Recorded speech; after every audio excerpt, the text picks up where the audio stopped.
Hi there, boys and girls. Brucey here. How are you all doing out there? Today I'm going to talk about need versus want. Again, this is another thing that comes up all the time with my students.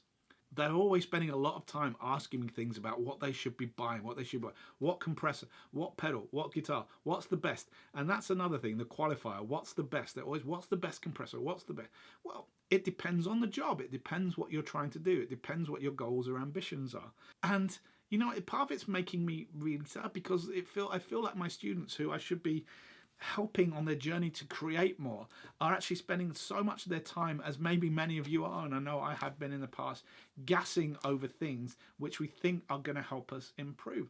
And it made me think it boils down to need versus want. We are all subjected to being bombarded with marketing about the things that making us want things, making us want more pedals, more effects processors, more plugins, more guitars, more and better. And this whole concept of better, this one is better, this effects processor is better. In the audio engineering world in particular, there are certain things which are a little bit better. And many of those things are probably out of the price league of the majority of us. And as a result, we're kind of arguing eggs with eggs at the same when we are looking at the prosumer end of the market. And that's where this problem stems from, I believe, because what the question really is that I am being asked is, what is the best stroke cheapest thing I can buy which makes it look like I am professional? That's what it boils down to at the end of the day. The more I think about this, the more I've had this question from so many students over the last couple of years, the more that I feel that's what it boils down to. I've got some hard-earned cash that I can't really afford.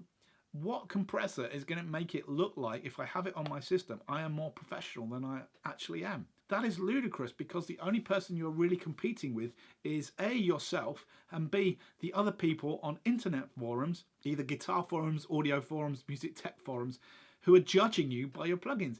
If you want to be a record producer, a guitarist, a musician, a composer, then as long as you are satisfying your client's requirements, that is all that matters.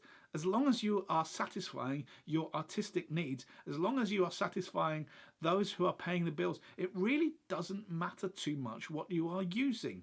And we really need to get over this concept of need versus want. There are certain things you need to get into this game. You need some monitors, so you should buy some good monitors. You should invest in some good monitors. You need a computer for certain things. If you want to be a guitar player, you need a guitar. Those are needs. You can't do it without those things. But there are so many other peripherals, just things that we want, and we want them because I feel that they answer a deficiency in our actual skill levels, in our ability. When ultimately the best, if we want to become better, we should just do it more. We shouldn't be worrying about the things. We should just be creating more, performing more, developing more, rather than buying more. So next time you look at a piece of gear and you are gassing for it, just say, do I need this? Is there a job I am doing right now that I need this for? Argument's sake, you've recorded some vocals and there's a lot of noise on them. Would it be prevalent to be a denoiser that you will then use forever whenever you have noisy vocals?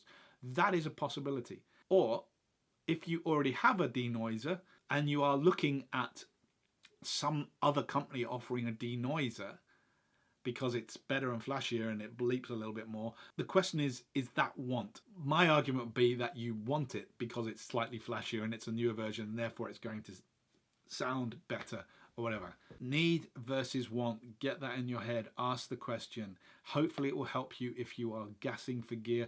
It's certainly helped me a lot in my process going, there's been a couple of things in the last couple of weeks where I've gone, do I actually want this or do I need it? And a couple of times it's been want, and I can't make a business case for want anymore. That is something that I decided. Business cases are for things that my business needs. This is a business to me. This is how I earn my income. This is how I earn my living. Therefore, I have to have a justified need. And when I started thinking like that, it changed everything for me. And I get the most out of all the gear that I already have and find new ways of doing things with the gear. And then if there's something I can't do, a new function, a new tool that I don't have, that I need, I can justify buying it for the job. Need versus want. Love to hear your thoughts on this. I hope you found that useful. I've been Brucey. Take care, my friends, and I will catch you later.